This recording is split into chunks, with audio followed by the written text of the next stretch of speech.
Welcome back to the IBFP. Here's your host, Boxing New.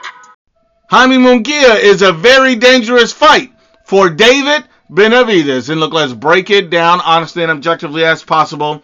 And Jaime Munguia is coming off of a tremendous win, a knockout win against John Ryder. The guy showed a lot of improvements. Jaime Munguia really has a lot of pop. And, he's improving fight by fight. So this is a very impressive win for Jaime Munguia. Probably the best win on his resume at this stage. Now, when you look at everything in its totality, he is an extremely dangerous fighter for David Benavidez for one simple reason. The fact that he's a top power puncher.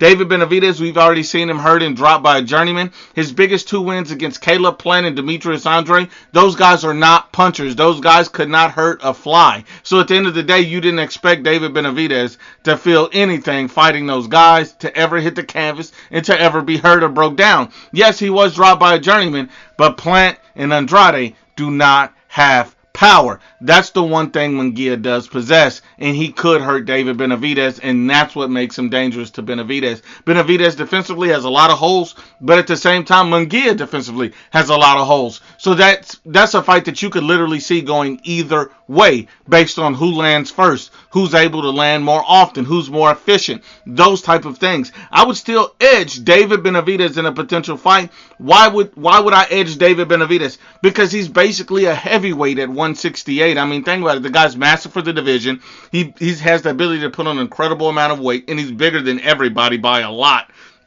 So when you see David Benavidez' sheer size is the only thing keeping him relevant in the division, making him the second best fighter in the division, right under Canelo Alvarez right now. But he does have a lot of holes and deficiencies in his game that can be exploited. And the fact that he's never fought a power puncher could be his kryptonite.